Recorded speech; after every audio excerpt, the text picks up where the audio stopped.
സങ്കീർത്തനങ്ങൾ അധ്യായം 37. നീതിമാനും ദുഷ്ടനും. ദുഷ്ടരെ കണ്ട് നീ അസ്വസ്ഥനാകേണ്ട, ദുഷ്കർമ്മികളോട് അസൂയപ്പെടുകയും വേണ്ട.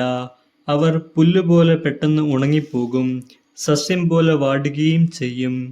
ദൈവത്തിൽ വിശ്വാസമർപ്പിച്ച് നന്മ ചെയ്യുക, അപ്പോൾ ഭൂമിയിൽ സുരക്ഷിതനായി വസിക്കാം. കർത്താവിൽ ആനന്ദിക്കുക, അവിടുന്ന് നിന്റെ ആഗ്രഹങ്ങൾ സാധിച്ചു തരും. നിന്റെ ജീവിതം കർത്താവിന് ഭരമേൽപ്പിക്കുക, കർത്താവിൽ വിശ്വാസമർപ്പിക്കുക, അവിടുന്ന് നോക്കിക്കൊള്ളും. അവിടുന്ന് പ്രകാശം പോലെ നിനക്ക് നീതി നടത്തിത്തരും, മധ്യാഹ്നം പോലെ നിന്റെ ആകാശവും. കർത്താവിന്റെ മുൻപിൽ സ്വസ്ഥനായിരിക്കുക, ക്ഷമാപൂർവം അവിടുത്തെ കാത്തിരിക്കുക. ദുഷ്ടമാർഗം അവലംബിച്ച് അഭിവൃദ്ധിപ്പെടുന്നവനെ കണ്ട് അസ്വസ്ഥനാകേണ്ട. കോപത്തിൽ നിന്ന് അകന്നു നിൽക്കുക, ക്രോധം വെടിയുക, പരിഭ്രമിക്കാതിരിക്കുക, അത് തിന്മയിലേക്ക് മാത്രമേ നയിക്കൂ. ദുഷ്ടർ വിച്ഛേദിക്കപ്പെടും, കർത്താവിനെ കാത്തിരിക്കുന്നവർ ഭൂമി കൈവശമാക്കും. അല്പസമയം കഴിഞ്ഞാൽ ദുഷ്ടൻ ഇല്ലാതാകും, അവന്റെ സ്ഥലത്ത് എത്ര അന്വേഷിച്ചാലും അവനെ കാണുകയില്ല. എന്നാൽ ശാന്തശീലർ ഭൂമി അവകാശമാക്കും, ഐശ്വര്യത്തികവിൽ അവർ ആനന്ദിക്കും. ദുഷ്ടൻ നീതിമാനെതിരായി ഗൂഢാലോചന നടത്തുകയും അവന്റെ നേരെ പല്ലിറുമുകയും ചെയ്യുന്നു.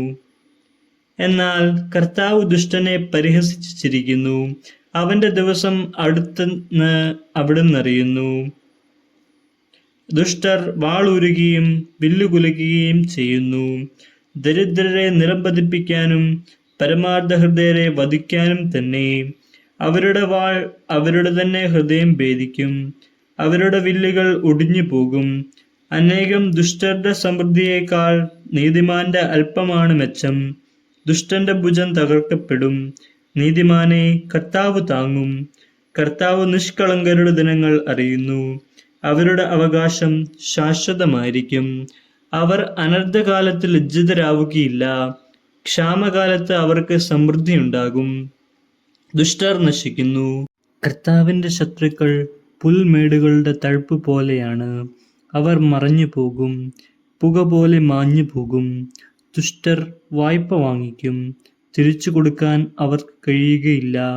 എന്നാൽ നീതിമാൻ ഉദാരമായി ദാനം ചെയ്യുന്നു.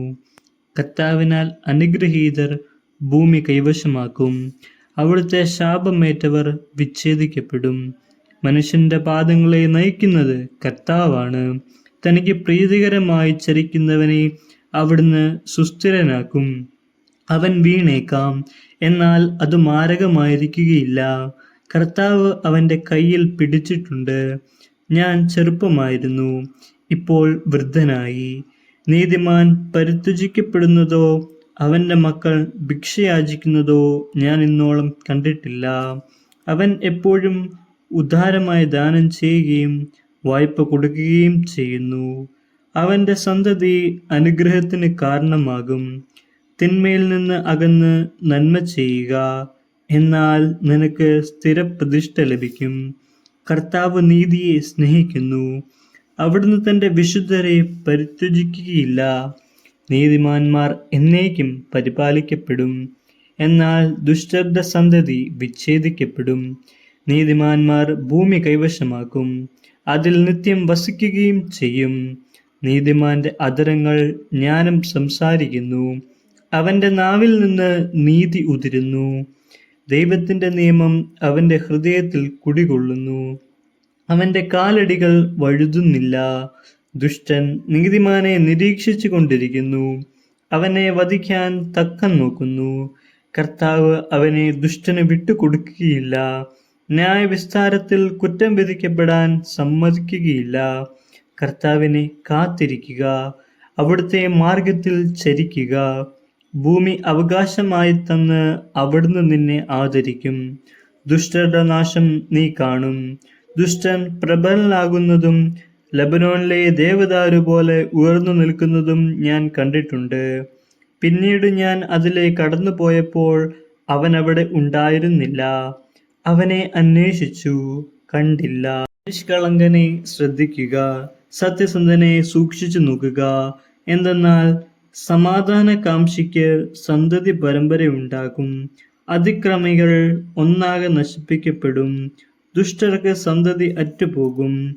നീതിമാന്മാരുടെ രക്ഷ കർത്താവിൽ നിന്നാണ്. കഷ്ടകാലത്ത് അവരുടെ അഭയകേന്ദ്രം അവിടുന്നാണ്. കർത്താവ് അവരെ സഹായിക്കുകയും വിമോചിപ്പിക്കുകയും ചെയ്യുന്നു. അവിടുന്ന് അവരെ ദുഷ്ടരിൽ നിന്ന് മോചിപ്പിക്കുകയും രക്ഷിക്കുകയും ചെയ്യും. കർത്താവിലാണ് അവർ അഭയം തേടിയത്.